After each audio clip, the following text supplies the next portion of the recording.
And the winner is Arctic Monkey! That subscriber content, eh? That subscriber content, it just won't go away. It might hibernate from time to time and sink back into the swamp. I think the cyclical nature of the universe in which it exists demands it adheres to some of its rules. But it's always waiting there, just around the corner, ready to make its way into your ears and smash through the gated payment system, sounding better than ever. And there's nothing you can do about it. Benefits such as getting ad-free episodes a week early with pre- and post-show chat relating to the monkeys, last Shadow Puppets episodes, bonus podcasts, watch-alongs, plus helping us improve our sound with better equipment and services. Yeah, this podcast seems like it's fading away sometimes, but with subscribers, it will never die. Thank you very much for listening. We do truly appreciate it. Don't take that the wrong way. Yeah, we'll invoice you for the subscription if we need to. We're Arctic Monkeys. This is Don't Believe the Hype. That rock and roll, eh? Ladies! That sound means it's the end of the round. Time for the bonus question. Cheers, dude. That man just yawned. We're gonna call it though. Don't Believe the Hype. Hello and welcome to the 8th thrilling episode in the 4th thrilling series of Don't Believe the Hype, the podcast that's taking a deep dive into the discography of the band of a generation, Arctic Monkeys. Every week, a different song, crucially chronological, and we delve into the influences, the music, the lyrics, and other little tidbits that even we didn't know until we got into the course of research and stuff. I'm Nick, and joining me as ever, I left my message, but did he get back to me? Well, he did, because that's how we're recording this now. I'd just be here on my own, and it'd be terrible. It's Dan. Hello, Dan. How are we? Hello, I'm good. I'm good. I missed the. Did you do me a quote there of Record Serenade as my intro? Yeah, and then I went off on a thing about it. I said, yeah. Sorry, I missed you'll it. hear it when you What edit was it? It was I want to hear it again I because I've been excited. I left my message. But did he get back to me? But he did. I've been here doing the podcast. I've been interested which lyrics you're going to pick for what is one of my favourite collection of songs of all time. You know, I know. That's been weeks. keeping me up at night, mate. Of all the things that keep me up at night, that's jumped to the top of the list. Well, you're onto a winner with the one today. So you've outdone that one. Thank you. As you'll find out later. So, yeah, I'm good. I'm a little bit groggy. We're doing this in the afternoon, and I was a little bit drunk last night. So little bit drunk. Yeah, he drinks. Yeah. Well, I just we went to the cinema to see that new Hugh Grant film, and then way home, walking past the bars, I went going for one. So we had a couple of cocktails, and then in the co-op bought a little bottle of vodka, just half a bottle of vodka, the smaller ones. And we were watching some stuff, doing a bit of Partridge, and I realised that when my girlfriend went, there's only one left in the bottle, and I was like, "Is there?" She was like, "I've only had 3." So I'd had the rest of the bottle. I'd just been pouring. I was like, "Well, you need to drink quicker then." yeah. Them's the rules. So I sank pretty much good lion's share of a sort of small vodka to myself. So yeah, I was a little bit drunk. So I'm not hungover or anything by that stretch. I'm when you got that kind of eyes are a bit groggy and you got a bit of uncomfortable feeling in the pit of your stomach, that kind of hungover. I'm the same. This too shall pass. Yeah, I'm the same today, and we'll probably be the same tomorrow. So yes, it was a reckless serenade, you could say, last night. You could. We'll talk about what that actually means later, I suppose. That is the song we're doing. Excitingly. Yeah, it is, and surprisingly, perhaps another one that isn't big for the fans, which shocked me. I thought we were just onto like big ones with the fans now, but maybe this is just my head. But based off streaming figures that we'll get to and stuff like that, not a big hitter, but I do think it must be a big hit for the fans, mustn't it? It's a great tune. Yeah, and it was a live. Some good lyrics. Well, we'll find out in a bit, like how long it stayed in the live set for, which I'm quite intrigued to hear. Yes, in the course of me grabbing all the song clips for this album, I did see that there were some of it being played on the AM tour. So okay. We shall see. Yes, we shall. But should we listen to it? Should we have a little listen to it? Yes. Get ourselves in the mood Let's for it. go to, I'm intrigued again by what clip you've gone for, right? Okay. Oh, I'll just play it then. That's the best thing to do, isn't it? Yeah. Okay. It's not Jules Holland. The type of kisses where teeth collide. When she laughs, the heavens fall. A stone-gone lullaby. Those twinkling vixens with the shining spiral eyes. Their hypnosis goes unnoticed when she's walking by. I've been trying to figure out exactly what it is I need. Called up to listen to the voice of reason, and God is answering the machine. I left my message, but didn't get back to me. Now I'm stuck still wondering how it's meant to be. Singing in reckless serenade, reckless serenade, reckless serenade, reckless serenade.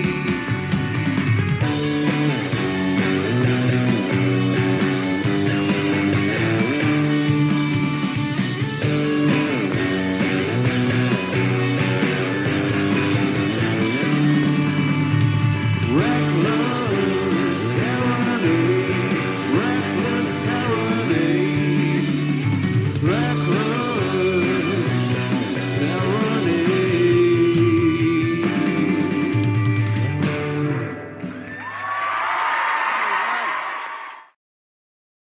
That was from Yeah. Jay Leno's show back in 2011, and Yes. crucially, at the start of that clip, he did not make a joke of the album being called "Suck It on Sea." So take that, Letterman. Leno wins. Yes, I did wonder. Two hosts that don't exist anymore. I did wonder. They still exist as people. They're not like being yes. obliterated. Yes, I saw a good Letterman John Mulaney interview recently, actually. So yes, they very much do. But I was wondering. I thought, is that Leno when it came up, because that was the only other sort of one that I saw that was a TV one. So that was, I was thinking during that though, crucially because of his hair. Sorry, your cat just popped his head up and it shocked me for a second. So we worked out because of his hair. The hair was fairly early in this era because the album came out in June, and then we've seen video of him playing live in the August where he's had the hair done. I always thought it was later. Yeah, it's weird that I always thought it was when Are You Mine came out in 2012. You see, but that must have just been the tattoo. Well, I think wasn't Are You Mine. I'm trying to think, but didn't he go more slicked back at that point? Was he starting? He was getting closer to the AM thing. And I think there's like a trajectory of the hair here, where he went for the big, sort of like puffed rockabilly up with the rockabilly. Rockabilly, that's the phrase I'm looking for. Yeah, and then he went full greaser for AM. True, yeah. Although I think in Are You Mine, it might be a midpoint actually. I think it is. You might be right on that. I think he got probably a lot of maintenance to do that every day, isn't it? It must be super fast. You can't. Yeah. What a. Although if you're going on stage, you've got time, haven't you? But anyway, because I thought you'd gone out of your trajectory slightly.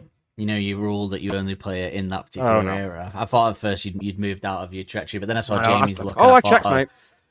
When I saw Jamie with the leather jacket and the cool hair, and then Helders with the sunglasses and his new Helders hair, and when he started dressing up a bit more on the drums.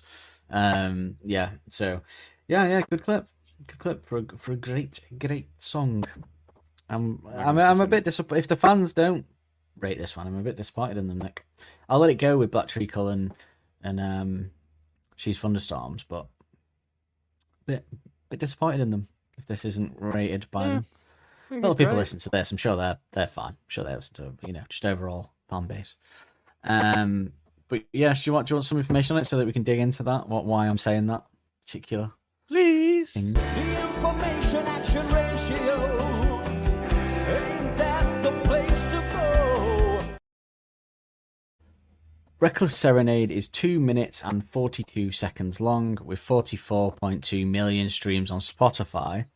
So for me, a tragedy in the streams for that, because it is a bit of a classic for me, but that is less than Black Treacle by quite a lot.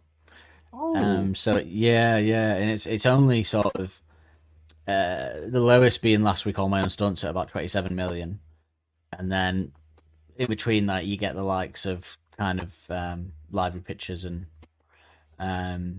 She's Thunderstorms and that, and yeah, the disappointing placement for this. It sort of falls into that middling category on the album, which isn't the very lower end, which is a surprise. And there's another great track coming up over the next few weeks that falls into that as well, which surprised me. I had a little glimpse at today, so yeah, a little bit disappointed. But the song is 128 beats per minute and is in the key of D major. So interestingly, this is exact same.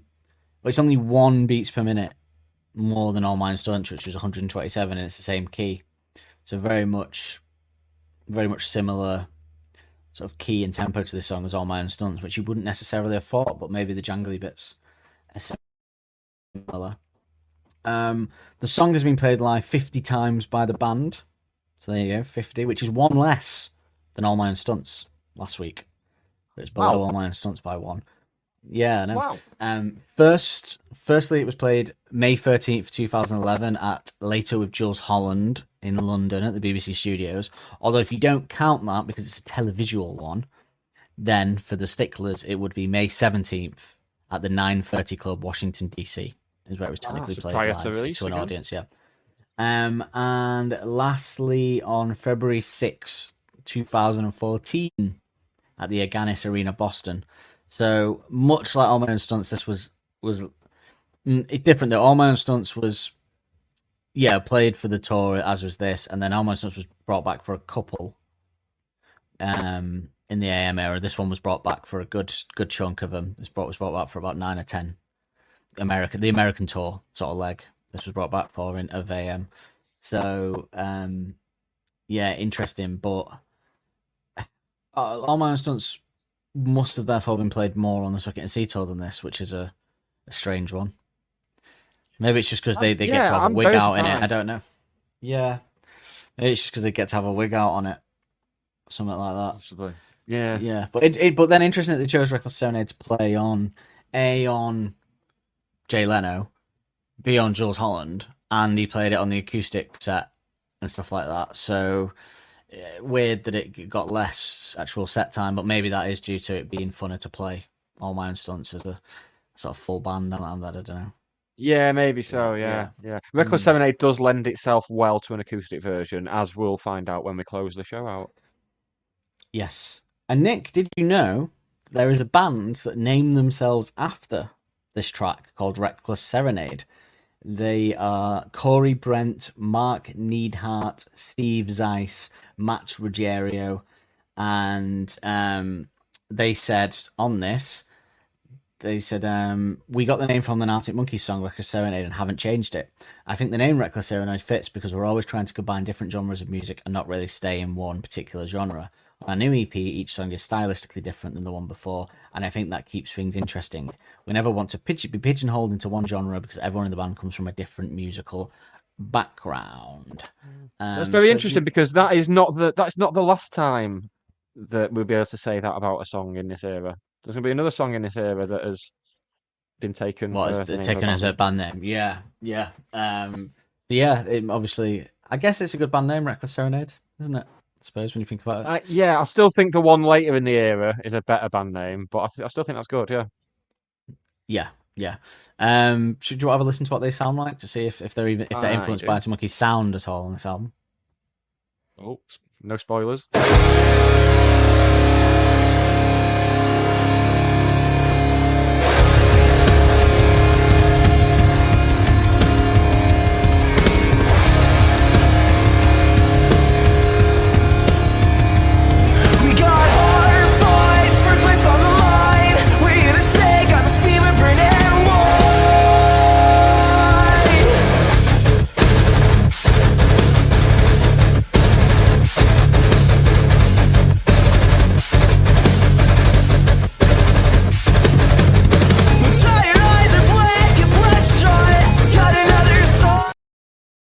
So before we played that, Dan posed a question. Let's see if they sound like Arctic Monkeys. The answer to that is a resounding no. With that first guitar chord, I thought you'd just sent me "Killing in the Name" by Rage Against the Machine.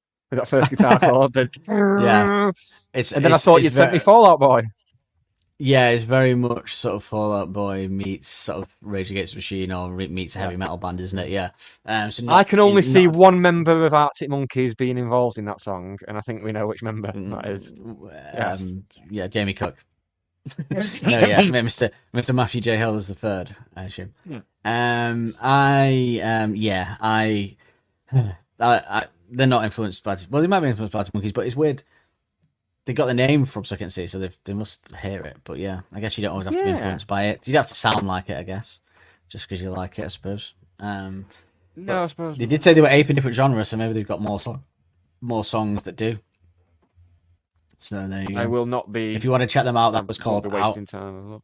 That was called "Out Here" by Reckless Serenade.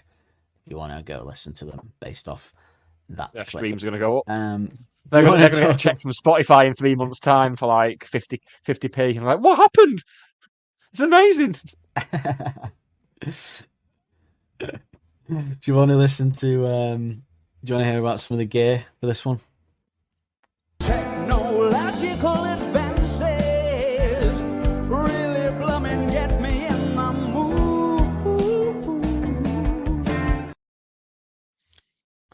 Well, Alex Turner plays Jamie Cook's Black Gibson Les Paul Custom during a performance of Reckless Serenade live on the Tonight Show. Yeah, I thought it was. With the band.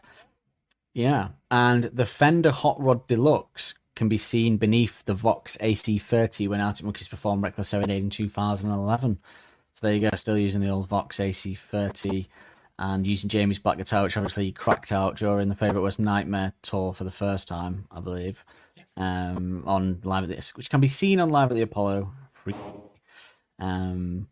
So it's a band swap guitars like that, isn't it? I think I'd be too precious of my own, but I suppose if I was just if I'd learned to them because I was rich and famous, I wouldn't be that precious about it, I suppose. Like whose guitar is it that Alex just throws onto the floor at Live at the Apollo? That's the question. My pets hate. You'd live it, wouldn't you? People will remember that last week we delved into a bit of the article with James Ford about his recording, which ended up being a bit long, so we decided to break it into 3 parts, and we're up to the second part this week, which is called Precision Engineering. So settle in and listen to James Ford's Sound Corner. Sound curtain. Sound behind the curtain with James Ford. So yeah. What do you think? Yeah, something like that. If there was, is there an Arctic Monkeys jingle we could have done for this? A song that could have been for a specific James Ford type discussion. That's the question. Probably is. But you know, next week's the last one, so it's probably not worth. Yeah, not worth too it, much is it? stock in it, really. Yeah.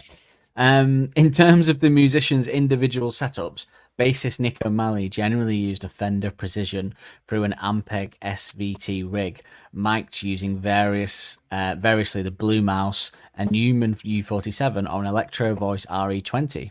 I'm a huge fan of the Fender Precision, especially a good old one, said James Ford. It's just solid and it plays well. We tried a distortion pedal now and again, but I'm much more in favour of just cranking the amp up. You could hit the SVT pretty hard. We also took a DI, which we use now and again in the mix. Alex Turner's rig typically featured him playing his faithful Fender Bronco or occasionally a Gibson Les Paul through his Crocodile, Skin, Selma Zodiac and 60s Magnatone amp. Al does more rhythmy stuff, and for that it was just pretty straight, quite bright and punchy into the Selma. We sometimes ran that and his old Magnatone at the same time. It has a really nice vibrato on it and reverb, so sometimes we'd mix those two signals together, but just onto the one track. A new sonic development for Arctic Monkeys on Suck It and See are the saturated Electro Harmonics Big Muff styled lead breaks that feature throughout, played mostly by Turner but also by Jamie Cook. It isn't a big muff actually, Ford points out, but we were trying to get that Les Paul neck pickup sound. They've got quite a few of those weird boutique-y fuzz pedals that give you that warm, creamy fuzz.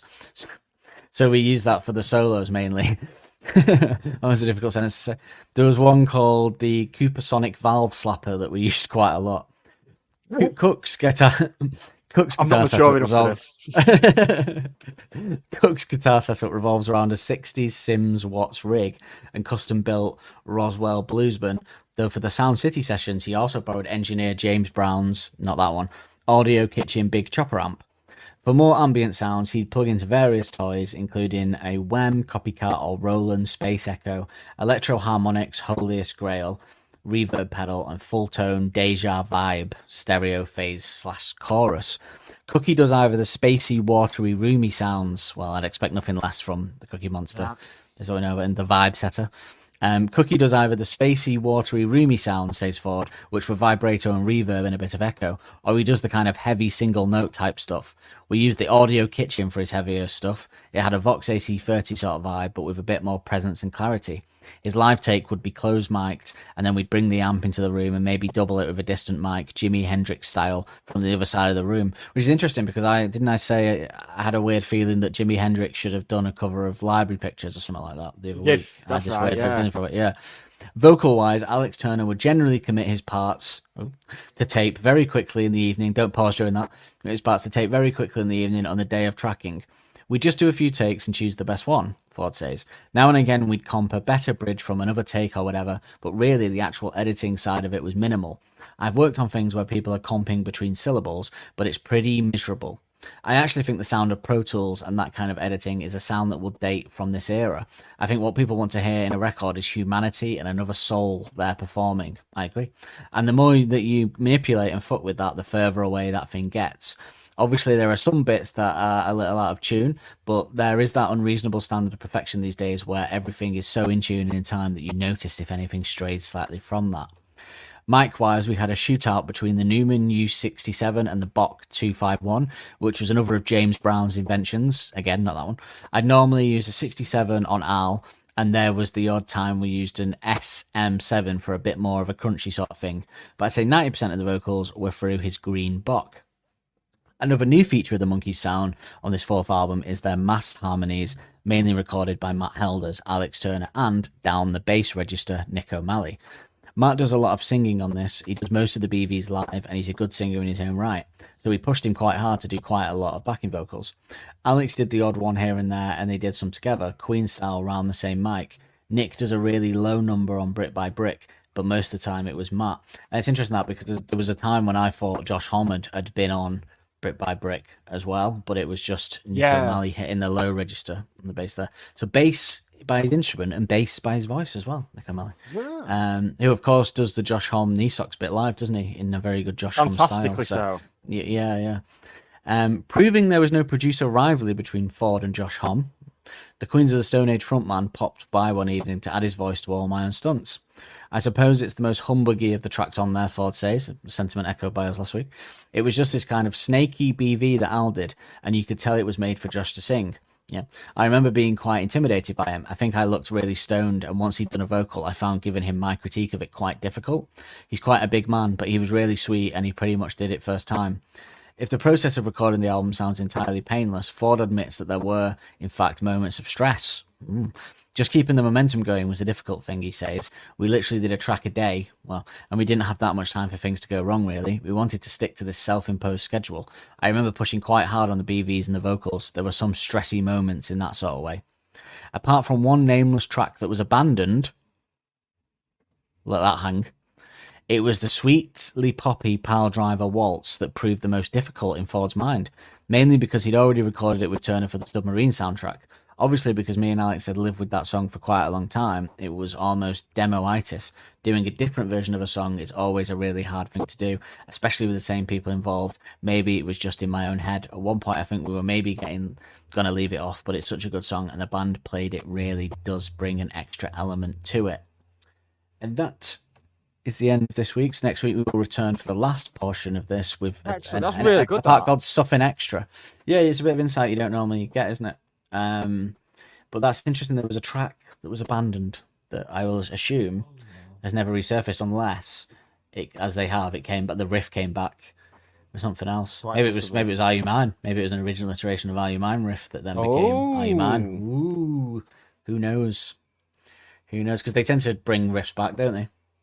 And Oh, keep yeah, them yeah. stored. What was it? Helder says he has a library in his head of different drum bits that he brings back and forth. Oh, you've just been attacked by a cat. That was weird.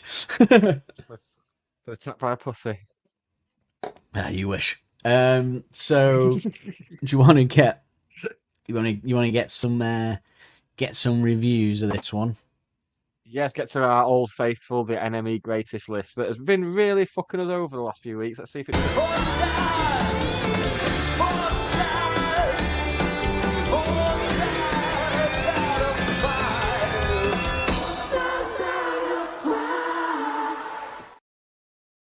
Yeah, I mean, generally it's been quite good for Suck It and See, which has impressed me, and it hasn't been. The only disparity was where it put Don't Sit Down over like library pictures being quite high, which didn't really make sense, but and Brick by Brick being higher. But for the most part, if you take them out, I think the melodic ones I've been impressed with, and this is another week where I am impressed by the placement because Reckless Serenade is at number 42 in the list of Arctic Monkeys songs here. So they say precisely 1 minute into this soft rock bop, Turner lands on something magical, and from there everything ascends. He sings, he's vocal spirited and rosy, cushioned by a doo-wop bounce and a streak of romantic guitar lines. This is the type of song you can almost feel. It's contagious. Ooh, so yeah, I think they've nailed the melodic placements for this one because they had Hellcat at like 39, and I think they had Black Treacle and She's Thunderstorms relatively high as well. So whoever did the list bodes well for the next few weeks. Well. That does. Yeah, it does. Yeah, yes, surely. Well, this is another one though.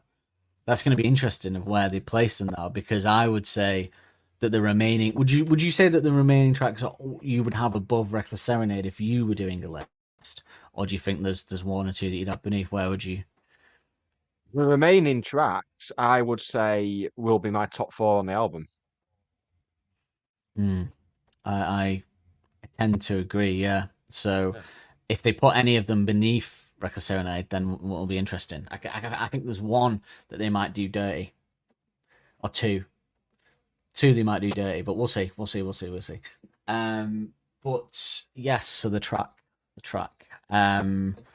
We just did in our subscriber content. We just covered The Queen Is Dead, didn't we? So get on that if you want to hear a review of that. And we're going to be doing sort of like Suck It and See albums, aren't we, over the next few weeks for each track. We're going to do Pixies. Brings us on nicely. And yes, you can get all that in the episode description. You can find links to our subscriber content. If you want to join the club, it'd be very much appreciated. There's about a year and a half's worth of previous content to catch up on there, including Last Shadow Puppet stuff, watch-alongs of various stuff, loads to And go we've done at. 2 Suck It and See gig watch-alongs the past couple of weeks. Yep. One of which, the Coachella one we did last week, is now my favourite gig pre-AM, I think, to watch. It's my new favourite gig, and because it was just sort of fast, wasn't it, and cool. And it was the first time Alex had let the Alex Showman that we know now out of the box. I think that was the first gig where we saw the Alex Showman come out of the box. It's a very interesting performance by him. One with what we did that watch along last Wednesday or something for the fans, and then on Friday evening I put it on again when I was tipsy. So here we go. It was good, yeah. And kept every Friday between now and the end of time. Kept pausing it to explain different points to my girlfriend about what was so good about that bit, which I'm sure was thrilling for her. I know. That's what you know. So, yeah, as soon as you mentioned, while I'm in here now, she's gone. So you mentioned the subscriber stuff. So we reviewed The Queen Is Dead by the Smiths, as you said.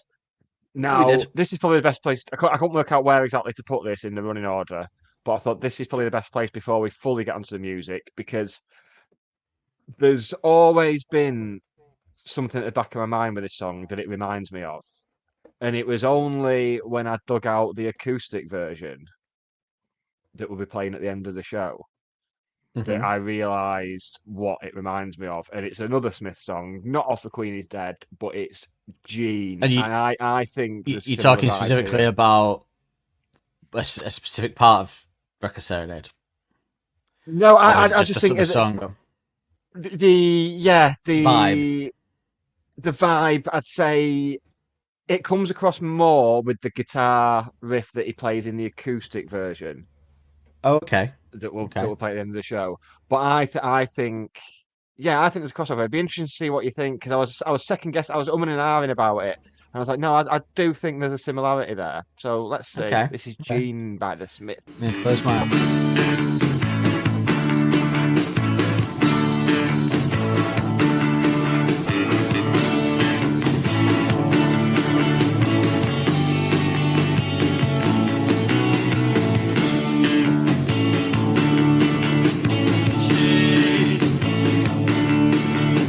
The low light has burst into pill, and I'm tired of walking these streets to a room with its cupboard bare. Yes, I think that rhythm is very close. that rhythm, that ding ding ding ding ding ding ding. Yeah. You could go topless models Yeah. doing some over it. Yeah. No, I see that. That is similar.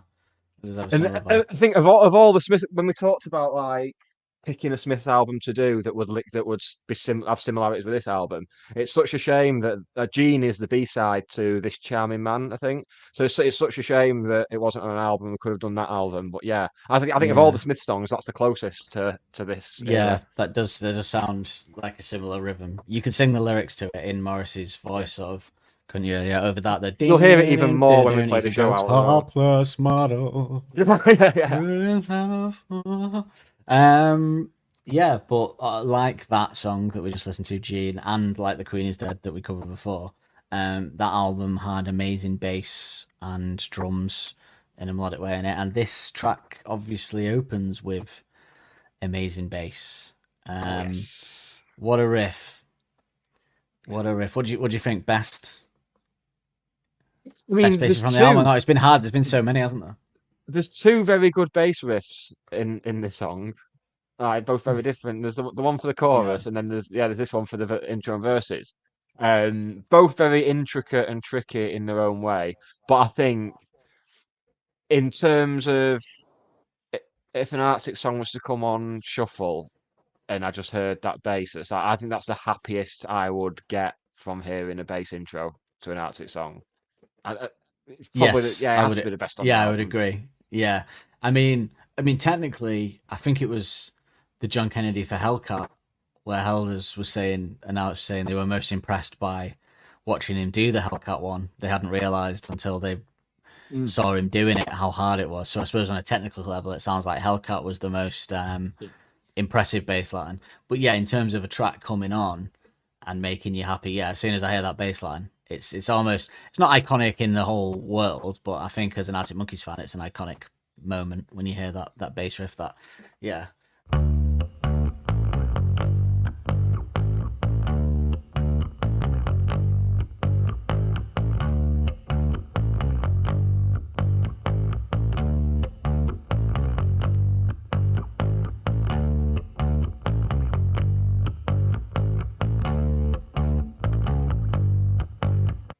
I've never heard. I would always, if I ever heard that out, which I don't think I have, but if I heard that and I was in a bar, I'd be like, oh, I'd get very The thing excited. is, you wouldn't hear the bass because all the chatter and noise of the bar. It'd only be when, and I think it wouldn't be till the chorus came in that you'd be able to recognise what song this is. I think it'd be drowned out by the Ooh. chatter. I think you're doing my ear for an Arctic Monkeys tune a disservice. Oh no, Nick. we would. Oh, we you would, mean a but the normal casual person? fan. Oh, okay, yeah. Sorry, a Just a normal human being, normal right? Okay. Yeah, if I'd hear the doom and I'd go up in the noisiest bar ever. Yeah, I've got that sort of like a deaf person, but for Arctic Monkey songs, I can just feel it in the floor. But yeah, no, it's such a great sort of fun poppy bass line.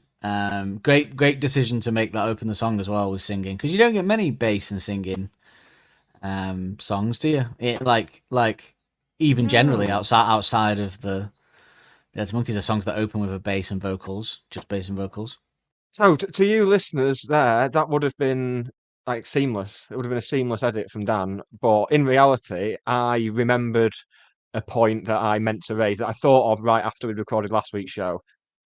Just telling Dan, didn't bother to write it down because I thought, no, that's big. I'll definitely remember that. So essentially, what we were talking about before I went off on this was the whole how it's quite rare that you will see a bass and vocals intro. It's quite a rare thing.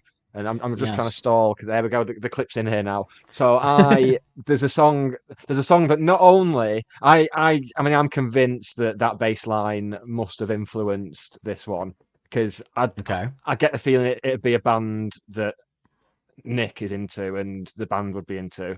So it is Interpol, and I've grabbed a little clip to illustrate what I mean. If you don't agree with me now, this is going to be fucking awful, isn't it? This is going to be Okay. really bad if I'm just totally So off that base you, here, but so what you think this sounds like it, or you just think it has a vibe to it? So I that th- I I can think calibrate my.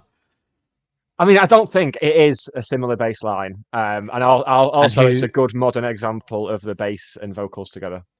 Presumably, obviously, Interpol first.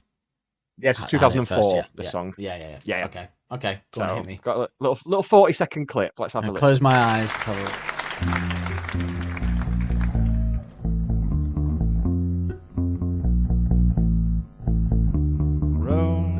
Rosemary, heaven restores you in life. Coming with me through the aging, the fearing, the strife. It's the smiling on the package, it's the faces in the sand. It's the thought that moves you upwards, embracing me with two hands. Right will take you places, yeah, maybe to the beach. When your friends, they do come crying, tell them now your pleasure set upon slow release. Hey, wait. I think that's spot on, isn't it? it does sound like it a lot, yeah. And I think it's one of those weird where if you didn't say it, I probably wouldn't notice because it shows how a similar bass can be used differently.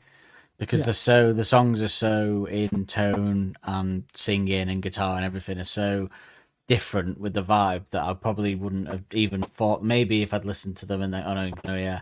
But yeah, there's definitely a similar. It's in the same place basically on the guitar, and it's. I think it's straight. It's like the first few notes are pretty much exactly the same, and then it strays slightly from it, and then that's where it goes. Yeah, interesting because very different songs, very different bands.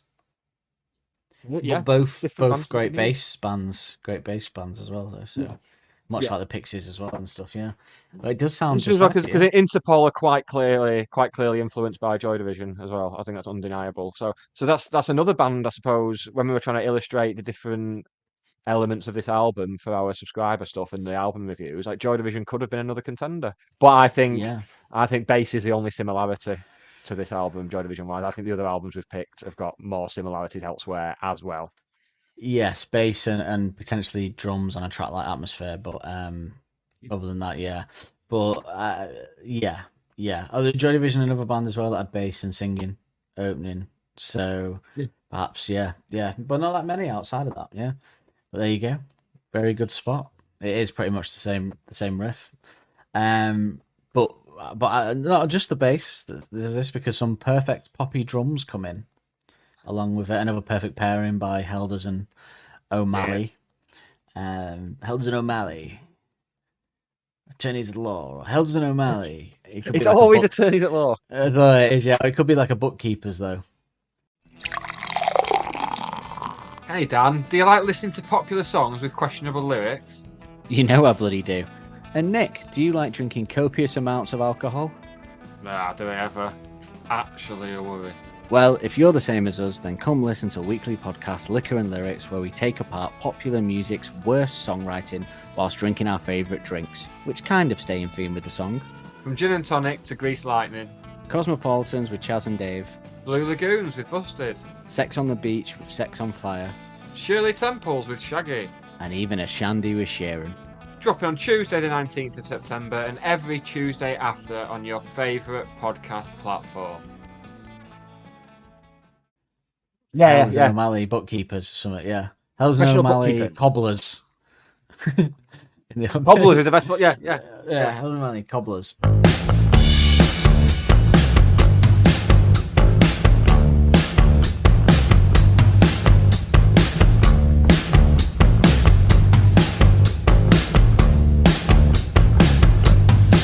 So yeah, but again, perfect. Yeah, drums, sort of nice, sort of poppy, Smithsy, Pixies type of drums, and then the clean guitar. is the perfect complement as well. Very nice riff. Just it's one of those riffs. This song I feel is very driven by this being the same. Oh well, I don't know what. I guess they came first, I suppose, but it's very driven along with the vocal performance. You know, it's one of them. I always say I like a riff that matches the vocals, but this has everything matches the vocals almost. Everything is doing the same rhythm as the vocals for the most part. It's an interesting one because we know that Alex was writing a lot of these on acoustic guitar, and then they became sort of tracks in the studio. So the bass line obviously stole the show, so they decided to put that as the main foothold on it. But I was listening to it, just this first bit, and the guitar sounds like it's been doubled up, and then I was like, but are they slightly different? But I wasn't sure. But then in that James Ford thing, he said that they put two things onto the same track through two different amps, didn't they, from Alex's guitar? So maybe that's why it sounds like that. Maybe that's why. And they just put it into one track. So maybe that's why it sounds like that. It sounds like they've doubled up the guitar.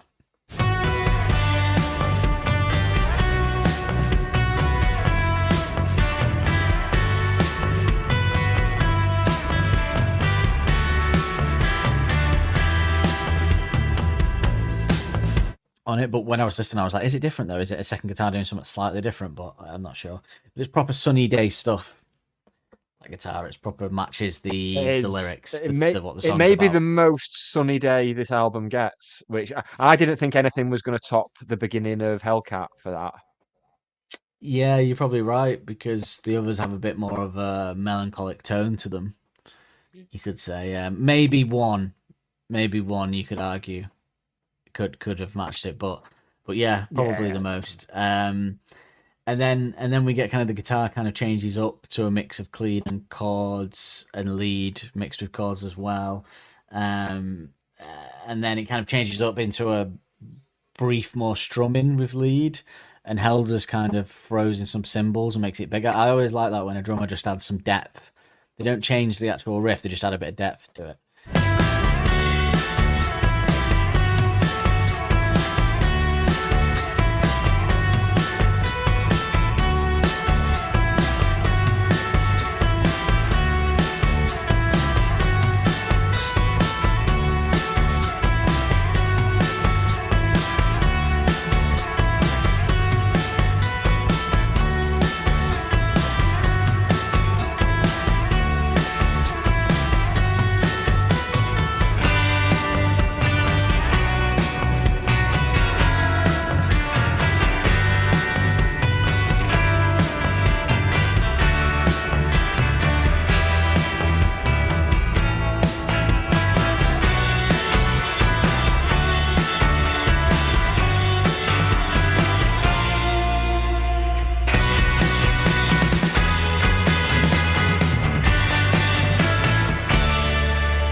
That's nice, and it's kind of like this free flowing, but little changes as it goes, little incremental changes as it gets to like before the first pause, just kind of builds to that, and then you get a very similar strummy, very slight change up again on that. Again, the vocals and the whole song are very much aligned in that way in terms of how they perform it.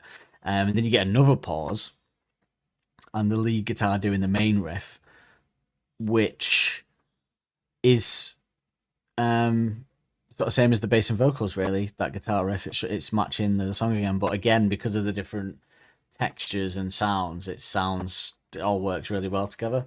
And the bass just changed. You said you mentioned before, didn't you, that the bass in the chorus is different, but still a great bass line. Just a different. I only really picked up on it watching the live. It was even before I'd listened to the instrumental, but watching the live performances I'd clipped up of it, and just seeing how much Nick's fretting hand is going up and down the neck during that chorus bit, and I was like, oh, this is very different to what he was playing before. Then listening to the instrumental, I was like, oh, there it is. Yeah, it sort of gets lost in the mix, quite right, because you've got the vocals and heavy guitars. That's fine. Yeah, I think I thought before that the bass just did the same the whole way through. But yeah, Yeah. there is a change for the chorus and another impressive change because then it goes down to just bass and drums again doing the opening riff, and sort of Hells is doing sort of a drop down version of the drums, kind of a sort of a Yeah, building which I thing, love.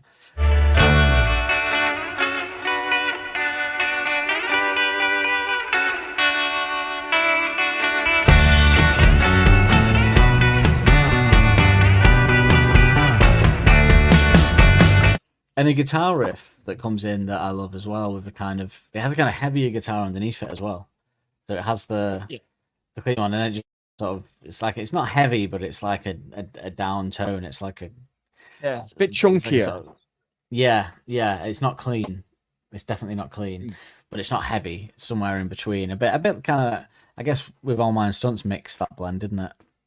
It seemed a bit well, heavier in that video we watched at the top of the show on the Jay Leno one. Like when you see what Jamie's playing, I think it sounds a lot.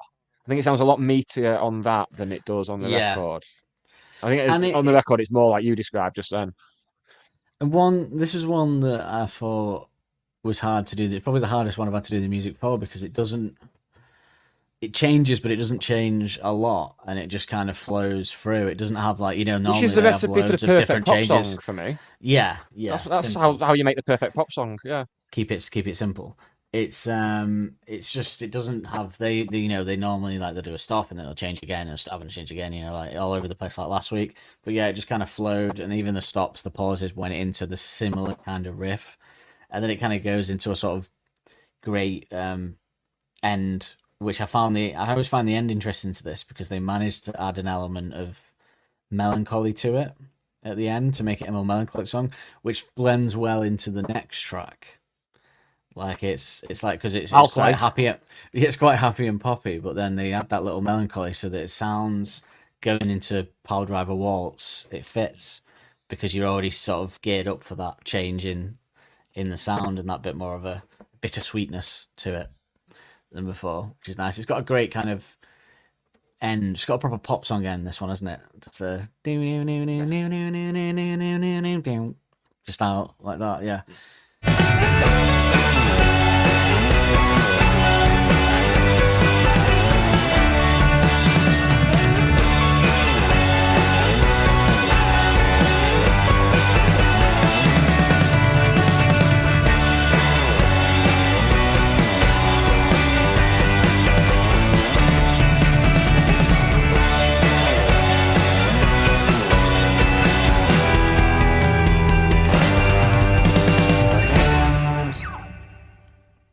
Yeah, I love this. I really do love it. As much as we praise some of the more complicated, convoluted, interesting stuff that they do, there's something to be said. There's a lot to be said for just your classic pop song story. I'm trying to think of what I'd say is like the greatest pop song of all time. Probably like "Be My Baby" by the Ronettes, and it's just basic. It's like verse, chorus, done. Yeah, a song referenced by Arctic Monkeys on the next album, of course. I know that. I think that's why it's in my head because I had that song on last night. Although, the song is referenced and specific use of the song is referenced as well. Which is just fantastic double reference. Yeah. Great end, but it is just a simple song, but very effective. But Nick does really very much run away with this song, without contention. I think there's not, as good as some of the other stuff is. It's very much Nick's song musically. So yeah, loved it. Do you want to talk about who you might have cover it? I think this has been. Yeah, this is interesting. I think I know who mine is because I think we mentioned it another week that this would fit. So I'm gonna form a covers band and all. Yeah, go on. What are you thinking? I'm saying the Smiths. I mean, on the title alone is such a Smiths title, and I mean, I will concede that the fact it's got a part where it's just bass and vocals, that's not very Smiths. But otherwise, I can see Morrissey being able to mold this to his singing style. I think. Oh yeah. When you played that Gene earlier, that had a similar riff to it. I could hear. That's Morrissey what clinched singing. it for me. Hearing that is what clinched it for me. Yeah. I could hear. It was almost like hearing this song if the Smiths had done it. Like if you put into an AI thing do the Smiths covering Arctic Monkeys' Reckless Serenade, you might have something that sounds like that song Gene come out. And yes, therefore his singing of it would be perfect. But I don't know why I couldn't get out of my head, and this is going to sound nuts, but I couldn't get out of my head Lily Allen singing this. And I don't know why. I don't know why. I just couldn't get out of my head the idea. Lily Allen then, like, you know, peak Lily Allen times. I don't know why I couldn't get the idea of Lily Allen doing a sort of pop version of this. I can't explain it. I kept hearing it. I kept hearing Alex's voice sung by a female voice, and I was wondering who's that, and then I realised it was Lily Allen. So somewhere in my mind created this. So I don't know why. A pop version of this, pop singer doing it, and she was the one that stuck in my head the most. Yeah, that'd work a lot. I think, yeah. Other than that, an Interpol version would be interesting, based off the clip earlier, wouldn't it? Sort of like topless models doing. I wonder if Interpol have ever done any covers. That might be something I'll look into later. I'd love to see what type of song they'd cover. Joy Division. I mean, you hope so, wouldn't you? I mean, they've been doing that for 20 years. But that brings us neatly onto the lyrics part of the show, which again, not much to dig into, but just some very good lines, and a lot. Again, one that I've been really surprised when you actually see the lyrics written down, that you go, oh, there's not many lyrics. There's not many lyrics, is it? Yeah, I'll be interested to see that in the coming weeks, because I've always felt like the remaining songs have lots of lyrics and they're very wordy. But maybe I'm wrong in that when it's actually laid out in written form. I think that might end up being the case. But again, that's the hallmark of a classic pop song. Is not many lyrics, a lot of lyrics repeated. It just goes to show what a fucking brilliant pop album this is. And basically about, like a lot of pop songs, about a beautiful woman who is blowing your mind and can't be beaten by anything. And another example of them listing things on this album. Yeah. So, you know, like brick by brick, listing, don't sit down, listing different ways of that. This is very much sort of listing things that wouldn't beat her view, essentially. And it's sort of in line with the Arabella line, you know, the sunset tries its... whatever it is, it's not as kind on the eyes. Very similar. I'm glad you pointed that out. Yeah, that's that lyric in a song. So on that, it starts with topless models doing semaphore, wave their flags as she walks by, and get ignored. I love anyone that. That doesn't know, that is fucking brilliant. It is. If anyone doesn't know, topless models are women with the tits out. And semaphore is an apparatus for visual signalling, as by the position of one or more movable arms, and a system of visual signalling by two flags held in each hand. So essentially, the image he's conjuring up here is that even a line of topless women waving flags and moving their arms, therefore jiggling, you might say, the boobs as well, even that couldn't draw your attention over her walking by. Just seeing the weirdest thing you'd ever seen, and he's still looking at her. But also seeing potentially the most enticing thing for particularly a man to see, as well. Not bothered about the flags. No, it's more. Leave them, to be honest. It's more what the flag is causing, to the arm movement is causing to make happen in the. I'm Dan, and I've seen tits in the centre. I've never seen that though.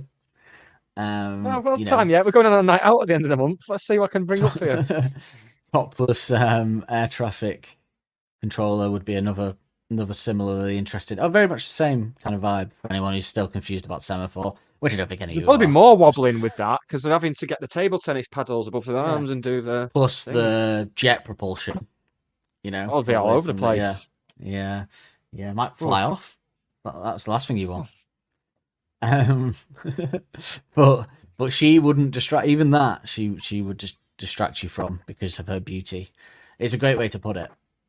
And it's very pop song. I mean, you go back to those kind of 60s, 70s pop songs, that kind of, something like There She Goes, something like that. Very much that. In fact, very similar to There She Goes, I suppose, in that way. And it's a pop song, isn't it? Have you just thrown There She Goes in with 60s ones? Isn't there an original version of that?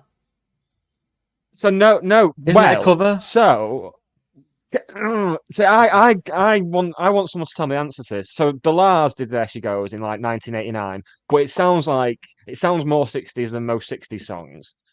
That is the original, but there's a Right. song on the Velvet Underground and Nico called "There She Goes Again," which has a lot of the same chord progressions and stuff.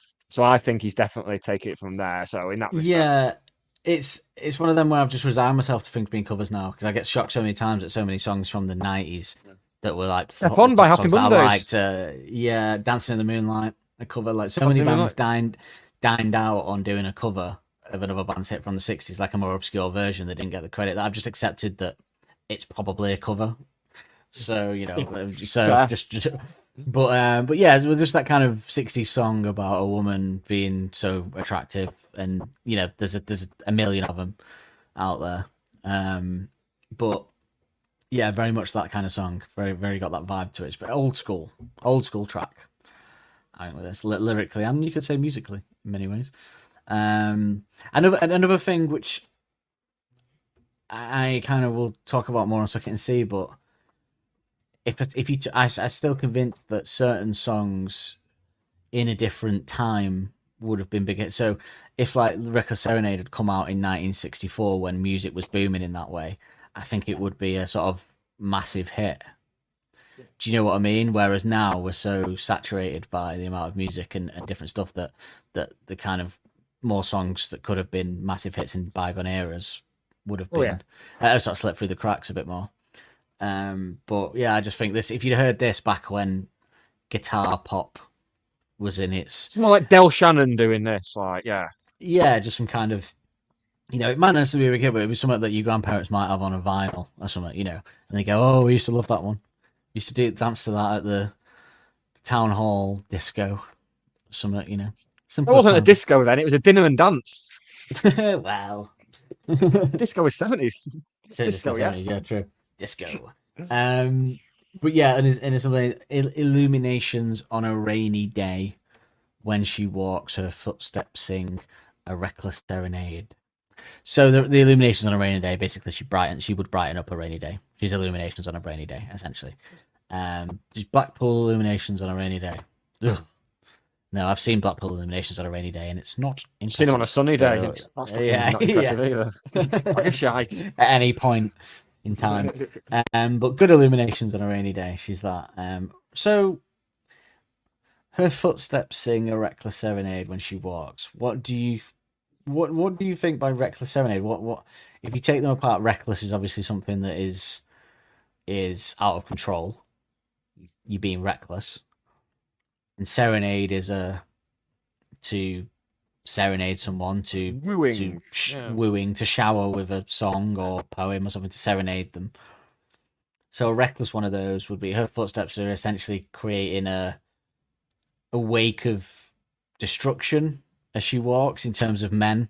So if you, in my head, she's walking down the street and everyone's head's turning like in a film or something, like, and like she's leaving she's so attractive that she's leaving a potential path of destruction, but not necessarily in a bad way, more of a sort of reckless. It's a serenade reckless. It could hit anyone. That's what I've always seen it. It's firing out. It's firing out attention from all over the place. It could hit you, and that's reckless for you, in a way, because you're gonna be smitten. So many people are gonna be smitten by it that it's almost reckless for her to walk down the street. Yeah. Which is a nice flip, because just from looking at I remember when the album first came out, and just from looking at the title of the song on its own, I assumed it was the classic Alex thing of wanting to try and woo this woman, but Failing. you don't know whether she likes you or not, maybe and getting therefore her. it's reckless and stuff like that. Yes. So for it to be flipped like that in the lyrics is so cool. Yeah, it's more just her. She's not particularly doing anything in this. She's not a sinister, existing. perhaps like Hellcat or anything like that. She's just so beautiful that she's accidentally causing to serenade people, and it's reckless because it could hit you, and then you'll be smitten, and you'll be yeah. I mean, you'd have to be if even topless models doing semaphore weren't distracting you. But there is a bit of that with him getting obsessed, because the next line is, I've been trying to figure out exactly what it is I need. called up to listen to the voice of reason and got the answering machine. Incredible line. And the reason why it was the correct choice for you to use that in the intro was because it is one of my favourite lines on this album. It's I certainly thought gonna it be in would the be. top. Yeah, it's that kind of clever. It's that thing I always say that draws me to his lyrics the most, which is in a lesser song it might be I lost all sense of reason because you were so beautiful, something like that. He takes that and he says because there's that, you know, I call up to listen to the voice of reason, which is obviously the voice of reason is something that we all say about the logical voice in our heads that tells us that we shouldn't do something. And he got the answering machine because basically his voice of reason has vacated him because he's so taken by her. He's lost all sense of logic and reason, which, you know, a lot of people do. You know, when people fall in love, you know, you can do stupid things. So it's just a cool way of saying that he's so taken with her that he's lost his logical thinking, he's lost his voice of reason. To call it up to listen to the voice of reason and got the answering machine is that thing where he takes something, he twists it, he puts it in a metaphor, and not only in a metaphor, but puts it in a way that sounds sweet and like the film Submarine, like we always say with lyrics on that kind of melancholic, sweet, almost youthful way of talking about like a childlike love. innocence kind of thing. Which is coming up in the next line as well, but that kind of do you think this is the last ever usage of the phrase answering machine? Because answering machines had died out even before this song, and now people are just calling it the voicemail. Oh, you mean because we voicemail? Yeah, that's another kind of cool thing about it. It gives him more of an. It does. I don't think of a mobile phone when he puts the image in my head. I'm thinking of him using an actual phone in my head. Do you know what I mean? But when I picture obviously it's symbolic, but when I picture the actual calling up to listen to the voice of reason, got an answer machine as a literal thing. If I'm picturing it, I am picturing him on a landline, which and one of those answering machines that goes beep and like in the house of the tape, twizzling the flex around his finger while he's talking. Yes, yeah, I'm picturing one of them with the very 90s style. But because you might be right, because voicemail did become the natural progression. I would never say it now. I would never say, "Oh, I just got the answering machine." I'd say, "Oh, I got the voicemail." So potentially, it was the last usage of it. Maybe. I even noticed on my we've got a landline phone. Not that it ever gets used, but it does when you've got a message on it. It even uses the little voicemail symbol. So yeah, it's easy to just call it voicemail. I mean, there might be a way of searching that on Google, but interesting, though, is it? In comparison to not really. The lyrics we've got to chat about. Maybe if I get a 10 minutes one evening or something, but on the toilet or something. But yeah, I post in the Dull Men's Club on Facebook. They'll have the answer. God. But yeah, basically, it's just a great way of saying that you've lost your voice of reason. It's left you because you're so taken by her. You've lost all sense of that voice that goes, "Oh, is that a good idea or is that not?" You know, we've all been there. Like we've all done that, either positively or negatively. So it's great way of putting it. I always love that line. It's up there with the devil stuff in Hellcat and some of the stuff that's coming in the next few tracks as well. I mean, probably the next one has some of the best metaphor for particularly a breakup that I still think I've ever heard. Yeah, other songs by certain gingerhead twats about breakups get more airtime. But anyway, we'll be bitter about that next week, shall I? Sing about breakups when he's been with his wife for like 15 years. Shithouse. Fraud. But the next line again, I think summons that youthful vibe to the Love Submarine-esque, which is the type of kisses where teeth collide. That is, because I tell you what, I'd say since the age of about 20, you know, obviously had those initial early stages in relationships before, or even not a relationship, just an early stage with someone. But I don't think you do the teeth collide thing. It is something that feels very teenage.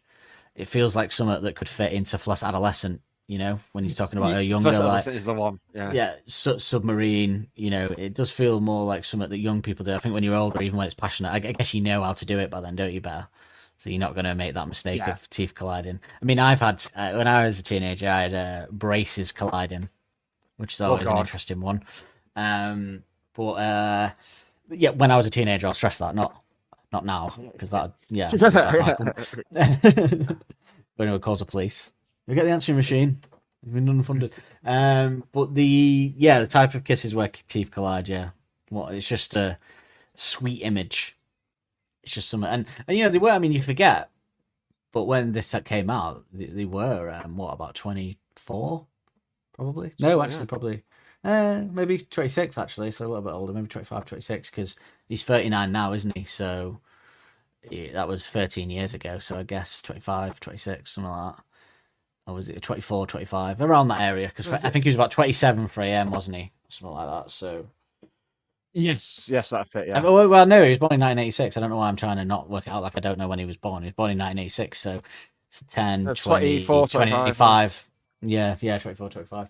So yeah, so a little bit past that, but I think a lot of that was brought on by the fact, which obviously we know for very specific reasons, he'd done the songs for Submarine, which is a film which is all about melancholic young love. So I think that's affected lines like that. I think him being in that suck it and see submarine mode means that he would write a line where like the type of kisses where teeth collide. Yeah, definitely. It's, Yes. he's a lot of. I mean, most of this album is probably affected by that, but it's good that we didn't do any lyrics for the latest Richard Hardy project, isn't it? We might have gotten. Who knows what we would have gotten on the next album? If they are indeed working on it, as we speculated last week. Yeah. By the way, shout out before I forget to one of our subscribers who commented on the She's Thunderstorms post to let us know that the person in the video that all the way back in She's Thunderstorms section of the show, where we talk about the social medias, we said we'd seen a story from Amanda, Matt's wife, to say that he was in a kitchen singing, and I'd sent it to you, and we couldn't remember who he was in the kitchen with singing with. He was someone famous, and our subscriber, she commented to let us know that it was Zane Lowe was the person in the kitchen that he was singing with that we couldn't remember. It was Zane Lowe. So thank you very much, because I've been doing my idea for weeks. So yes, getting back to this, the next line is, when she laughs, the heavens hum a stun gun lullaby. So, I mean, my interpretation of that is her laugh is so beautiful, it almost comes from the heavens, and it hits you like a stun gun.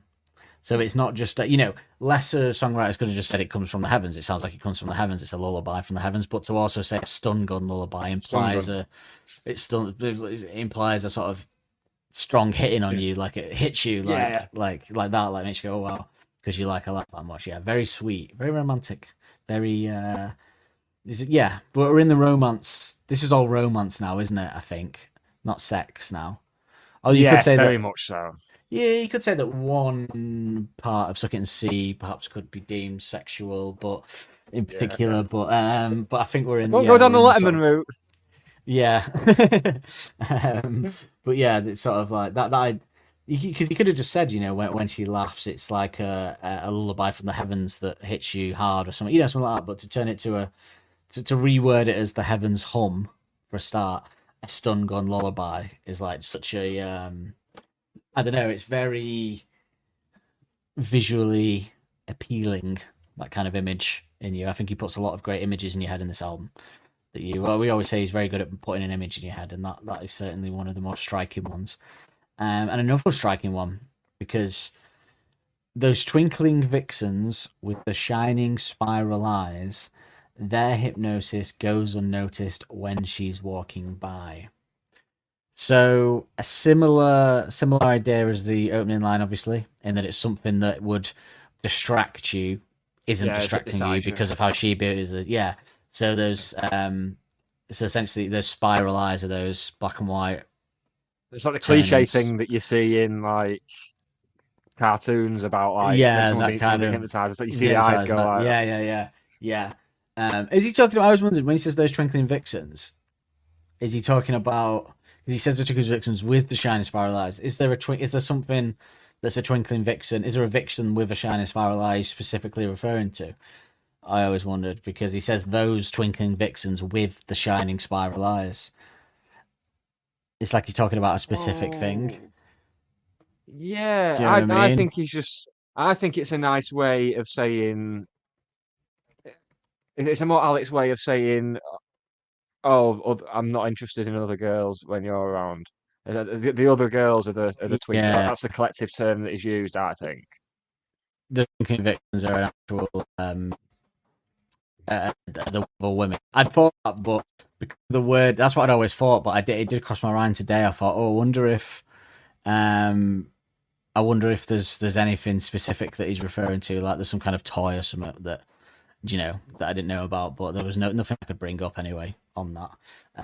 So yeah, I think you're right. He's talking about those twinkling vixens. He's talking about extremely hot vixens, hot women, even them with if their eyes were replaced by, what I was thinking when he says it there, those twinkling vixens with the shining spiral eyes. I was thinking of, isn't there something in Austin Powers where the fembots can hypnotize you or something like that with their eyes turning? That's what I was thinking of. That I thought he might be referring to, because I'm sure there's something where the sort of fembots that can hypnotize men, can't they, into doing their sort of bidding, and then they kill them. Yeah. So I don't know if there's something in that, but it's that same idea anyway, which is the sort of the vixen, the sexy vixen. She's twinkly, she's sexy, and her eyes are hypnotic, shining spirals. But even that won't drag you away from how beautiful she is. Correct. So yeah, another great line, a very specific thing that I think only Alex could have come up with, to be honest. And then I kind of put this one as a chunk because it's the same thing, but I love the adding of it, which is I've been trying to figure out exactly what it is I need. Called up to listen to the voice of reason and got his answering machine, which obviously we've had. But then he says, I left my message, but did he get back to me? And now I'm stuck still wondering how it's meant to be. So I think in that, he does throw a little bit of frustration in there, in that like he doesn't, like almost like he's smitten with her, but he wants to get out of it, but he can't. So he's left a message for the voice of reason, but did he get back to me implies a sense of frustration and annoyance. Would you consider did he fuck as a Britishism? Yeah, particularly a northernism, I think.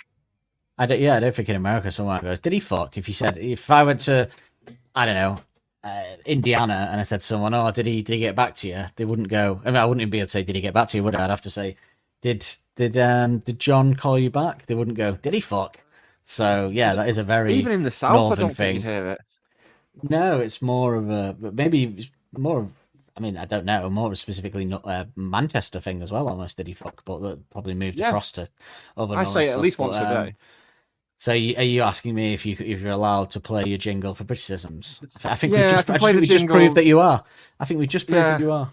All right, I'll play the jingle that I'm not. You're not happy with this jingle, are you? Yeah, you're not happy with this jingle. No, it's not my best. I think I spunked my load on the jingle for the video, the music video watch along.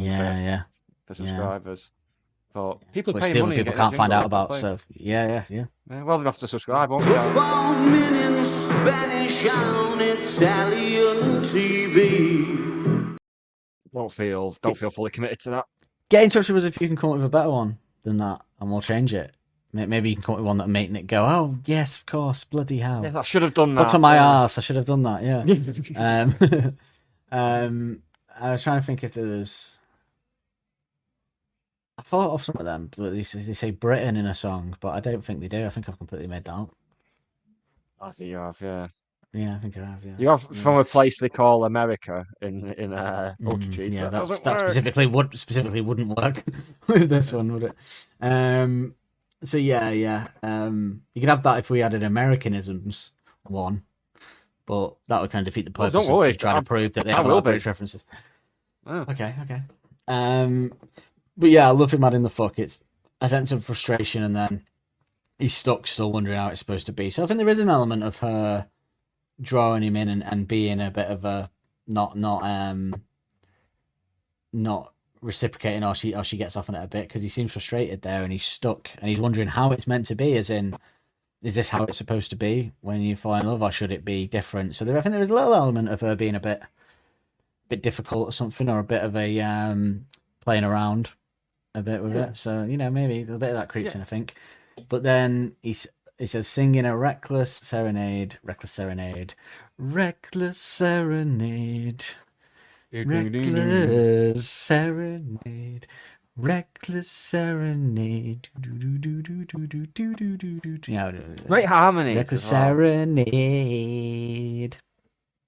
Did that as kind of a Blink-182 one, didn't I? Serenade. Yeah, it went very Blink. Where are you? And did he get back to me? Yeah, that kind of thing. But yeah, you go short and sweet, the lyrics, but absolutely bloody spectacular. Blinding. Anyway. Absolutely blinding. Only overshadowed by the remaining 4 tracks on this album, which only 4 bloody to go. stunningly lyrics. I know. It's bittersweet, much like the album. Yeah, very much so.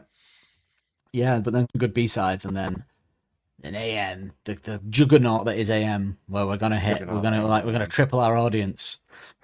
Oh god, yeah, it's gonna be meant to be full of Americans in here. You'll need your Britishisms then one. So please, if anyone's got a better one, send it in. But I think it works. Let's get some. Let's get some tin cheese in, haven't we? Some cans of spray cheese for the Americans. You could have, just for the jingle, you could just have a solo shot of Helders playing a riff with the Union Jack drum kit. I know, but it only works for and it would the just video. be it only works for the video. Yeah, that's a shame. Yeah, we are a primarily audio medium in this digital age. Maybe there's something from an interview. You know, we're not beneath it being interviews. Remember, because Alex says, absolutely not. Ghost Cookies is an interview. It doesn't have to be a song clip. So there might be something where they say something about. There is. You could have. Do you remember the little thing that I told you? A little bit of knowledge about why they used to say it at the start of the Suck It and See gig. That I gave you a little bit of knowledge on. Yes. In the watch along, you could have "We're the Arctic Monkeys from Sheffield, England" as the jingle. Oh, I think you've done it. Yeah. If anyone can come up with a better one than that, I mean, you can. For next week, because there's definitely one next week in there. This next week actually has more Americanisms in it, potentially. I guess we'll find out. But we'll see. There's definitely going to be although actually several uses for it though coming up still. It depends whether pamphlets are specifically British or not. I'll check the word pamphlet. I will have a full 10-minute PowerPoint presentation for you on the history of the pamphlet.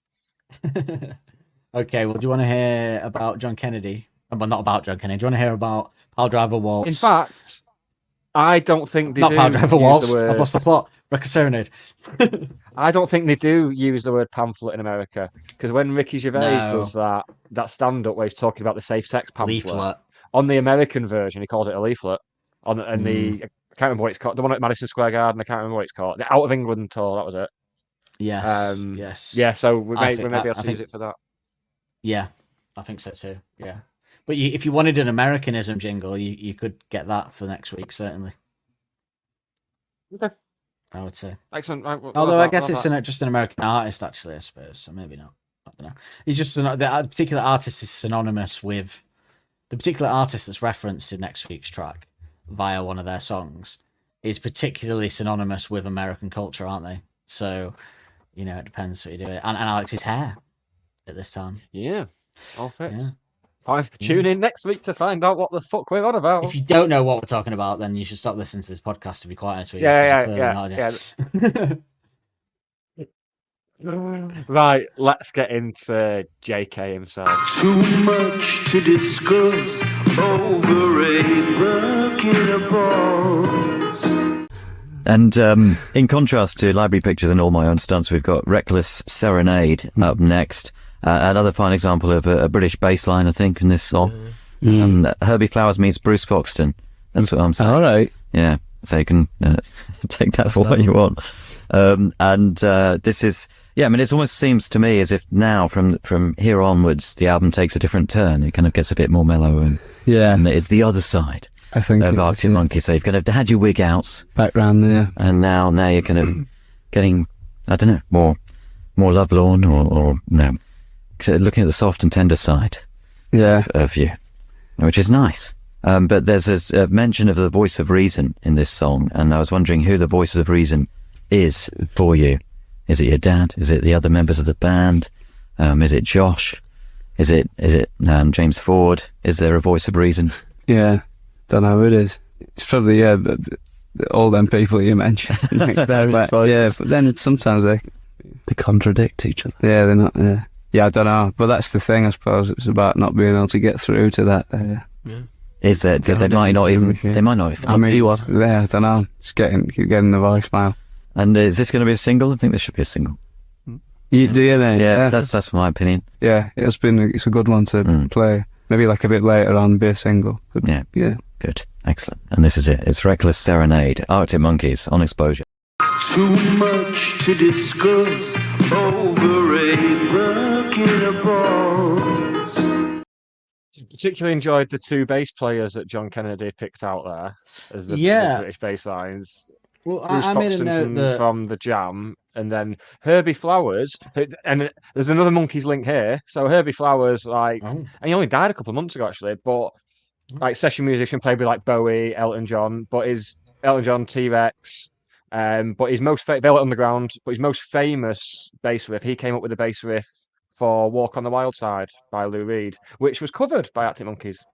There we go. Yes, there you go. A link, yeah. Funny because I was pondering that, and I actually thought maybe it's because of what we've been doing, but the bass line is it feels like an American bass line as well. Though. Yeah, I don't think it's British. I don't think it sounds very British, but who knows? I don't know what I'd consider to be a British bass line. I really don't know. I guess like a jam song, something like that as well would fit that. Obviously, the Smiths are British. And we've referenced the Smiths a lot. So, and you could say that Stone Roses. You could say that Stone Roses. You could say that the Pixies are influenced by people like the Smiths.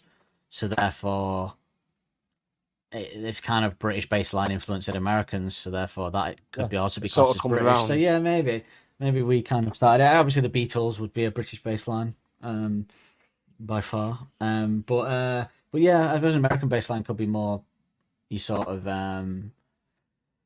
Elvis type stuff, but like the original stuff from sort of black culture that Elvis ripped off, that would be kind of an American bassline originally. So, but yeah, I did think it's not giving much away though, were they? Not willing to talk much about the lyrics on that one. Alex didn't seem to want to. John kept talking, and I was getting a bit annoyed. Like pause to let him interject with something. He might get a bit of information, but do you think sometimes he can sense that he's not going to get out, so he just moves on? I think so. I think he knows. It didn't sound like well enough that. I think it was the same with last week or something. There was a personal thing. I think sometimes if there's a personal to the lyrics, Alex doesn't want to delve much into it in case he accidentally says something, reveals something that he wouldn't want to reveal. I suspect. I hope he talks more about the next few. I hope that's not the case for the end of the Suck and See album, where it's so personal that he doesn't want to give any of the game away, so he doesn't dig into it. But I guess we'll find out. John saw the two sides of the album, which we say, obviously switching now on to the next one after the wig outs and that, which is obviously quite obvious. What do you think about his plight for it to be a single?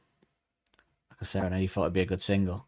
I think it would have had a chance of being a hit because unlike Suck It and See, which still blows my mind that it wasn't, it does have more of a simplicity to it, which like you said, most successful pop songs are simple by nature, lyrically and musically. So. Not that I would say writing a line like I've been trying to figure out exactly what I need, or call it to listen to Voice of Reason, or Topless Model, some form of simple lyrics, but it's short and sweet and it's got a point to it that even someone that doesn't really listen to lyrics would kind of get what this song's about just from listening to it. It has got that 60s vibe, so I think it might have potentially been a hit if it had been a single, perhaps. I think so, yeah. I think so. But then again, I'm shocked to my core that Suck It and See wasn't, so what can you say? Who knows? Yeah. What is it with these boys? I don't know. Shipping forecast. I just got something I noticed about 2 hours ago when I was perusing Instagram. Very nice. It's nothing special. Just worth saying. Listen to the shipping forecast. So Helders did a bit of a heartfelt post towards his daughter because it was her birthday. Amelia. Shout out to Amelia. Hi, Amelia. Hi, Rasputin. And Amanda, his wife, commented saying Pookie with a heart. And loads of people commented enough saying, Pookie, you're trying to bring the word Pookie back. And she's like, yeah, it was used in the 90s, and I think it should come back as a word of affection, Pookie. And then somebody commented underneath saying, it's been brought back by Gen Z on TikTok. And she said, oh, really? And then someone else put, yeah, but they're using it to refer to a DILF, which really confused me. That Gen Z are using the word Pookie to refer to a dad I'd like to fuck. Like, that really threw me. I was like, so, I just wanted to get that out, really, because it confusing. As soon as I missed half of that, because as soon as you said Gen Z are doing it on TikTok, I immediately shut down. Well, that's not going to get you anywhere when we go out clubbing, is it? I don't know what any of that meant. If we go out clubbing and I'm talking to people who talk like that, I want you to take me on the back and shoot me in the head. DILF, yeah, dad I'd like to fuck. I did see a bit of the DILF stuff on TikTok, though, actually, a couple of weeks ago. Young people posting pick clips of Jimmy Fallon in Saturday Night Live 20 years ago, and talking about how they can't believe how good looking he is. And it's like, yes, older people were young and good looking at 1.2, everyone.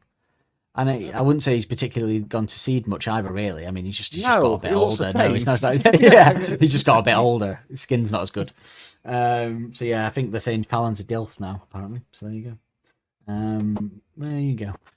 So anyway, it wasn't really much of a thing, but it was the daughter and a bit of Amanda and a bit of a bit of familial love, and not in a bad way.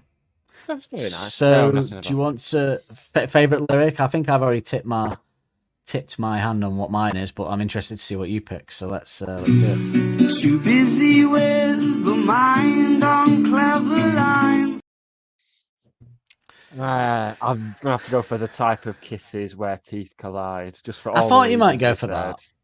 I thought you might it's go nice, for like that. childlike image in it. Very innocent. I like it. Yeah, could have worded that better, but yeah. I've gone for yes. Well, as I already said, I've been trying to figure out exactly what it is I need. Called up to listen to the voice of reason and got the answering machine. Is a cracker of a line. Yeah. Other than that, I think I'd probably go with the opening one, the whole semaphore topless model stuff. Probably next. It's a tough one. It's for a very short song that doesn't have like much to dig into. It's got some cracking lines, which is kind of very AM-esque. Very AM-esque in that sense. Very much so. So, favourite musical moment? I think this is going to be a resounding, all-round, obvious answer, so let's have it. Yeah, I'll leave this one to Bad sounds in your ear that make you get up and down. There's a bit where Helder starts tapping some cymbals and adds some depth, so I'm probably going to go for that. No, I'm going for the bass, obviously. Nick O'Malley deserves all the plaudits, all the awards for this one. Yeah, this song would be nothing. It would be enjoyable, but it would not be as great without that bass line to intro it, because it does, like you say, when you hear it, it does make me very happy. It does make me go, oh. So yeah, I do have a little question to ask you. You could call it a hot take, I suppose. We're going to. She flicks a red hot revelation off the tip of her toe. Now, you said several times, I agree, that in terms of this being a great pop song, most pop songs are simple and big hits. But evidently within the fan base, I'm not really sure where this song stands, because the streams are lower and it doesn't get played a lot live and stuff. Is it too simple to be great in the whole catalogue as a fan? It shouldn't be. Is it too simple to get? I don't think so. Personally, I think the bass alone, but then you add some of the great lyrics and that knocks it up the list, hence that guy putting it at 42 from Enemy or wherever it was. But because I would say that I Bet You Look Good on the Dance Floor is more simple. Oh, yeah. Yeah. A lot more simple. Yeah. Yeah. I was trying to ponder why it would be so, why maybe the fans don't listen to it a lot. And I just thought, is it too simple? Or is it just a case of like a song like Suck It and See takes over this album so much that some songs get left by the wayside? I don't know. But I don't know. I just thought, is it too simple for the fans to regard it as highly as perhaps it should be? It's not a simple I bass suppose line. the big song from this album is "Don't Sit Down 'Cause I've Moved Your Chair" as well, and that's very different to a lot of these tracks. It's not the biggest song from this album though, based on streams, because we haven't had. No, but in yet. terms of what people know, I think. Yeah. In Oh terms of, yeah, you know. probably. Yeah. Although I think I don't know where some of them sit. I'd be interested to hear from people on where, like a song like "Suck It and See" is that like one that they will always go to and stuff like I do. Interesting. Like when people joined on AM and went back to Suck It and See, what were the standouts for them and stuff. If there's anyone listening that joined them for AM and then went backwards, let us know what you thought of Suck It and See, which was probably the next logical listen after you listen to AM if you were working your way back from that sense. But yeah, it's an interesting. It's just the stream surprised me. I thought it was going to be more similar to the remaining songs in where it fits, but it was a lot lower than I anticipated. But it's even way lower than like She's Thunderstorms and stuff. So weird one. Very intrigued to see the streaming figures for the next. Although I guess She's Fun. I guess the first track on the album is warped in terms of numbers because even people that might try and listen are going to listen to the first track first, aren't they? So it's always going to get a bump in streams. So, but yeah, interesting. Shall I intro next week's song before you play us out with your special clip that you've prepared? Yes, that was the 8th episode of our 4th series, focusing on Reckless Serenade from the 2011 long player album Suck It and See. And this is the part of the show just before the end where Dan has enlisted the collaboration of artificial intelligence because it's sweeping the world and taking over the world. And Dan's decided to let it into our boudoir and say, oh, help us write a description for the next episode, which he does now. Push the button and we'll do the rest. Yeah, I mean, at this point, I'm solely dependent on it, like, for work. Like, all I do now is, I don't have to put any thought. I just write an email out, and I just put a stream of consciousness of my ideas into the email, and then I just put that in the eye, and it makes it sound great, and I put it in there. So really, now I am just dependent on it entirely for things that I'm not interested in that I have to do. So that's good. But we do enlist it for this to see whether it can... I think it usually does a pretty good job of cracking the Arctic Monkeys, what the song's about and stuff, so... Pile Driver Waltz is a bittersweet, heart-worn ballad, an ode to love lost that's as tender as it is tragic. It's the feeling of waking up to heartbreak with the weight of goodbye echoing like a slow waltz, every beat a reminder of what's slipping away. Each line is imbued with a sense of longing, the kind that comes with realising love is unravelling but feeling powerless to stop it. He clings to a hope that feels as fragile as walking on water, an impossible feat that asks you to take a leap of faith, knowing it may hurt. There's a resignation here, a deep awareness that the person he's reaching for is already halfway gone, planning their exit like the firing of a cannon. The Pile Driver Waltz sounds both literal and symbolic, a jolting wake-up call that love is slipping away and there's no way to soften the fall. Through it all, there's a beautiful earnestness, a willingness to feel every pang of regret and longing. Pile Driver Waltz captures that uniquely heartbreaking mix of acceptance and yearning, the feeling of reaching for something already out of reach, and the bittersweet ache of knowing that love's melody, once sweet, has turned into a farewell song. Ooh, AI, you've done it again. Oh, as if I wasn't excited enough already. Oh, these next 4 are going to be big. I'm so excited. Right, that's where we call it a day. We're going to play you out with a nice little live session of Reckless Serenade that I'm sure we'll all. And this, in terms of the guitar on this perfectly illustrates the point I was making about the Smiths guitar riff earlier. I think this is closer to it than the actual version. Say goodbye to the nice people, Dan. Goodbye. See you in the funny pages.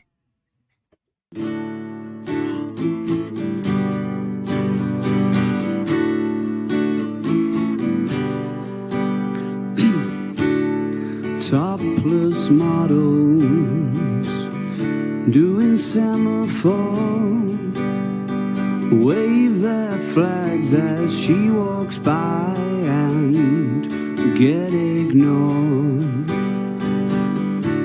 Illuminations on a rainy day, when she walks her footsteps sing a reckless serenade. I've been trying to figure out exactly what it is I need. Called up to listen to the voice of reason, and God is answering me. machine. The type of kisses where teeth collide. When she raps the heavens home, a stone gun lullaby. Those twinkling vixens with the shining spiral eyes, their hypnosis goes unnoticed when she's walking by. I've been trying to figure out exactly what it is I need.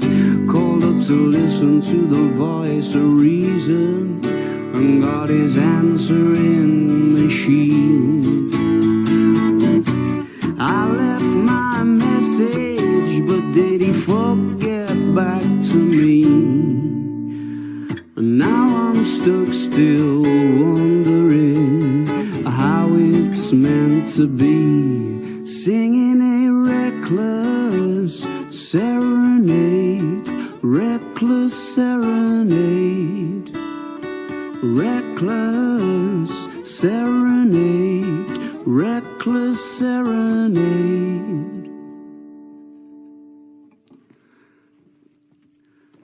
There we go. Arctic Monkey, Alex Turner, beautiful song. Cheers, dude. Bit of a Sam Cooke vibe to that. All right. Don't you think? Interesting. Yeah, it's nice. Also a little bit of a 50s doo-wop quality to that. Yeah. Or is that just my haircut that's confusing? I don't know. The melody, too.